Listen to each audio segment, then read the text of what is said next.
Batutat e Gjestit pasi fitoi Big Brother VIP Albania 4.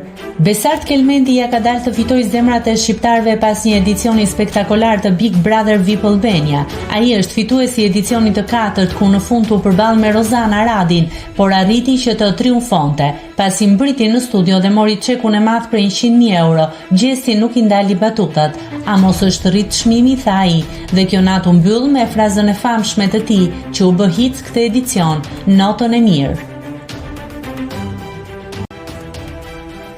Nëse klikoni mbi butonin subscribe, do t'ju shfaqen të gjitha publikimet tona. Ju ftoj t'i bëni subscribe kanalit, të pëlqeni videot dhe të lini komentin tuaj.